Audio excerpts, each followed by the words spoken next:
It's definitely there. It's going to be, and I think interesting. I think a lot of people are going to leave the cities because the cities have failed the people. And I think people are going to want to be in smaller communities where they know all their neighbors and they know everybody has each other's back. Where you go into a city, you don't know anybody from Adam who's there. Is that person going to rob me, or is that person going to support me?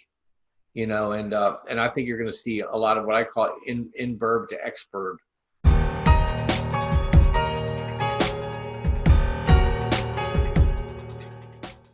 We no longer have a stock market anymore. Instead, now we have a market of stocks. The new highs in the stock market are only following central bank money printing, and you simply can't blindly buy anymore. Treasury balance sheet hitting all-time highs. Now there's always a bull market somewhere, and Trade Genius is here to help you find it. Their proprietary algorithms are finely tuned to find the most profitable winners and losers to help you maximize your profit. Learn to trade stocks, cryptocurrency, binary options, perfect to take control of your financial future and discover the lucrative world of trading and receive personal coaching from Trade Geniuses Bob Kudla and Philip Cleaver. Right now until Father's Day, you can save over 50% off their bundled monthly specials or use the promo code Father's Day for a whopping 40% off all non-bundled items. TradeGeniusAcademy.com. The link's in the description box below, and on with the interview. Good afternoon, everyone. Today, again, Bob Kudla, TradeLikeAGenius.com. So I've had a lot of people asking me, what do you feel about the Fed coin and the ongoing money printing? And a way to protect yourself, we're going to have to think of different assets or different asset classes to be able to weather through if indeed it does go into a hyperinflationary event, some sort of reset or whatever it might be with the monetary system we understand currently. The economy gets imploded, evaporated, but then, hey, we got a perfect solution for you, just what you mentioned. We can feed more people. We can do it more economically with less impact on the environment, checks all those boxes. You can put everybody back to work, check those boxes. Then you get the massive amount of infrastructure because it really needs hard physical, steels, metals, glass, computer-driven, irrigation systems along with the fertilizer and all that thing. That's real hard asset that needs to be purchased, manufactured. And then again, it's a way to start manufacturing back in the States. So there's so many things that could come about if it went into a massive, massive scale, like Almira in Spain, where you get just square mile after square mile after square mile covered in greenhouses. But imagine if we did it by hundreds of square miles by hundreds of square miles. I think that's going to be the next play. Is there's going to be so many disused shopping malls and things. That's to a point. We could probably feed 2% of the population of the United States, refurbing those, but I'm talking about full, brand new rollout and build from the beginning to kickstart the economy again. From my house out to Denver, I think there's 4 towns. That's 1,500 miles.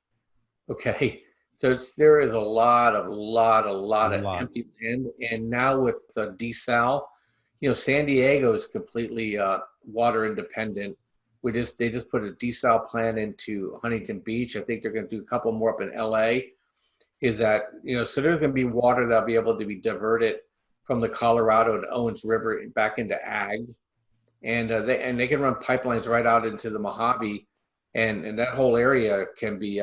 What people don't realize, the Mojave Desert goes from 4,000 feet down to sea level. You put any of that under glass anywhere there, you can grow any crop you want. Solar out there because you get enough solar radiation so that you don't have to pay for any electric or lighting. It's definitely there. It's going to be, and I think interesting. I think a lot of people are going to leave the cities because the cities have failed the people. And I think people are going to want to be in smaller communities where they know all their neighbors and they know everybody has each other's back. Where you go into a city, you don't know anybody from Adam who's there. Is that person going to rob me, or is that person going to support me? And I think you're going to see a lot of what I call inburb to exurb. All this commercial real estate going to bust. 1,400 square feet feeds a family of 4. People don't realize what little amount of square foot you need to be able to feed people, especially in California, where you basically have you have a 2 crop season minimum, and some stuff all year. I can grow lettuce every week out here the whole summer. My worst summer is the summer where people are begging for, where, summertime it goes to bust. It goes to it bolts. Like my carrots and lettuce are starting to bolt now, when people Mm-hmm. are just getting their carrots and lettuce into the ground. So, I could grow things when it's expensive, and I can buy it when it's cheap. But again, that winter grow season was what we're lacking. And there used to be a name for that called the hunger gap, a very traditionally known part of when the end of the winter after you'd been storing your root crops. And so, you got your pumpkins and the different beets and these types of things that had come in, radishes that had come in at the end of the harvest for Thanksgiving time. And that would last you all the way until a certain time, but it was just a little bit before you could get those first lettuce and cabbage and all these other things into the ground to start growing those. 6 to 8 week window, generally 6 weeks or so. And they called it the hunger gap. And that was very well known until we got better farming techniques and, towns started to get a little bit bigger and there was better trading, even by wagon back in the late 1600s into the 1700s. And then that hunger gap kind of alleviated after, say, circa 1800 with steamships. But, thinking about that again, reversing back in time, what's your hunger gap around your local area? What's the time that you can't really grow unless you were to put something under a greenhouse or protect that? It's the kind of way we got to start thinking again, these more pioneering tricks, if you will, pioneering lifestyle tricks, really knowing your environment around you. Like right now it's too hot. What can I do to irrigate the plants and keep them from dying because it's too hot? I don't know. I'm still working with it here.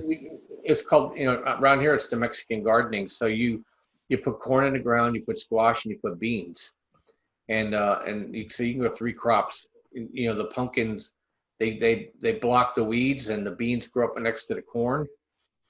You see some of the older stuff come back together. I'm of the, and you and I both talked to. I'm more of a lemonade guy. So if I see where the obstacles are coming, I'm gonna try to front run it. Solar was an easy business for me to get into. I'm still trying to figure out how to manipulate this urban gardening thing. In terms of, I think I'm gonna wait until commercial real estate gets a little cheaper, and I think there'll be opportunities to steal bad land. I was watching an article. That's pretty funny. I was watching a YouTube of a guy in Goa. It's an old Portuguese colony, and he took basically 1/5 of an acre of land. I think a little bit more than that, maybe even a 1/4 acre of just concrete. Those cracked concrete, bad dump, and he mulched it for 2 to 3 years and basically turned it into an urban oasis where he grows enough food, not for himself, but he's a market gardener now, and he's able to sell stuff every week into the market, and he grows everything he needs. He has chickens, guinea fowl, eggs, and every fruit and vegetable you could think of. And he's a 2-crop area because Goa is down in the hot part of India. So I think you're going to see more and more people do that. I mean, all our grandparents, we grew up with gardens. You only went to the food place with stuff you couldn't grow yourself, and we put everything up. I mean, we never bought fruit. I mean, everything was preserved and canned and sliced and then frozen, and vacuum packed. And I think you'll see more and more of that again. Remember, with all this great talk of being self-sufficient, it's going to take some capital to get you into the game there. To try to start that to bootstrap that with zero cash, a little bit more difficult. I'm sure you could go to places and ask for equipment and find it and get it, but having the actual cash to get the things that you need so you can get the best couplers, sprayers, foliars, and whatever it might be to get yourself started, even get, a big 5-pound bag of seeds to get that and put in wood to put up beds. You need money to do that. You truly do. So, being financially able to onset and with these changes is going to be a great asset versus going into this thing completely broke. Yeah, look, and we can help you get there too. I mean, right now, our system sees the opportunities. Like right now, we're big in the oil tankers, and they're going to have another big quarter. I mean, today a lot of them are up 5 to 10%, and we've been moving in and out of the miners, and so we just help you just move from trade to trade to trade to trade. I mean, if you trade all the trades that we take, the results have been over the last 2.5 years is that you could double your money if you're fully invested with us every year. Just trading the way we trade. We're in and out of trades every 3 days. So, if you're 50% invested, well, then you're 50% a year. If you can keep fully invested, you'll make 100% a year. Just in the trades we just keep kicking off for people. And if you make $50 a day, that's $1,000 a month. If you make $400 a day, that's $100,000 a year. So it's not like you have to do this huge, fantastic amount. We just call it getting rich slowly. You just keep building it up every month, every year. And right now I'm pouring all my capital into these oil tankers. They're producing. One's going to have an 83-cent dividend next week, and it's a $10 stock. I mean, those are the things that we find for people, and especially people that are looking for a secondary income, or looking to retire soon, or they're looking for capital to do some of the stuff that we're talking about. I mean, you spend $500, you can set up a garden that'll pay you $500 a month. Coming up. So how far out do I have to hold that stock before I would be paid the dividend on that? Can I buy it a day before? Do I have to buy it a week before? Yeah, you can buy it the day before, what's called the ex-dividend date. And the stock is EURN. I'll share it. And look at it today. I mean, it went from 980 to 1040. Okay, because people are starting to recognize it. On the 15th, you have to hold it by the 15th. At least you have to hold it through the date if you want to get the dividend, and dividends paid like 2 weeks later. But it's moving up not just because of the dividend, it's moving up because they're printing cash, because all the oil tankers are out there are full. And so they're a seller's market. They could dictate the price. And so, we're in TNP, we're in DHT, we're in EURN. All these things have moved. They're all up 5-10% today. And if you look, we did this again 90 days ago. We just do it every quarter. And so we can help you find these things. And what we charge for the services is nothing compared to what you're going to get out of it. And you get a chat room. We teach you how to use this system. We give you the training tools. And we even tell you some of these trades that we're talking about. So we're pretty engaged to help you make money. So you're telling me that they're doing this dividend every single quarter then? So you can ride in every 90 days on that? Different prices. It all depends on how much money they make. But they do pay these special dividends and regular quarterly dividends. But they're the best dividend payer right now in the market. That's exactly what you want. You want to get that extra overage of what you're holding on to. And then if you want to exit that because the price went up, well, then I guess, the best of both worlds. Yeah, and then you just rinse and repeat. And our system just tells you. It literally says buy, it literally says sell. So, I mean. It does. There's a circle or a diamond. And it's that easy. You get the system. I mean, I don't know. We try to make it Bob-proof, and you can set alerts, and it'll literally alert you. We did interviews before when my system's digging away.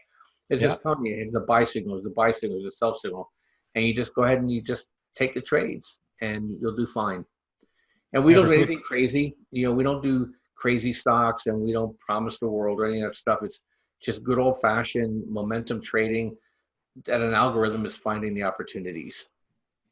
Yeah, and I use the TradingView platform to be able to see what's going on, because what you have with the signals trading service inside there is one of the layers on top. So for me, it's kind of a one-stop shop. I dig through there and look for different analysis, buy-sell signals on just the regular TradingView platform, but then also inside what you had for the moneymaker there on the signals trading service as well. So definitely worth a look. I always run over, but it's always good stuff. I think you and I could probably talk for 8 hours every day on this stuff. There's so many opportunities and so many things to be worried about that people need to have a head on a swivel and start looking for opportunities or watch cautionary areas in your portfolio and in your life. So thanks for having me on, Dave.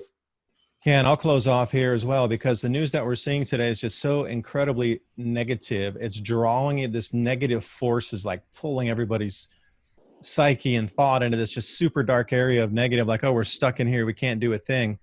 You got to completely shift right over here where there's so many opportunities now because of all the shifting and the changes that are happening. There's more opportunities right now, movements everywhere, way, shape, and form across every single industry, that there's more opportunities to be found right now than ever in human history. And instead of going into a day doomy and gloomy, it's like, what can we accomplish today? I agree. I'm sorry, my family's coming home now. So. Anyway, Bob, thanks for your time, and we'll talk next time. TradeLikeAGenius.com. The link's in the description box below, and I'll talk to you next time, Bob. Thank you. Yeah, thanks, Dave. Thanks for having me. Bye-bye.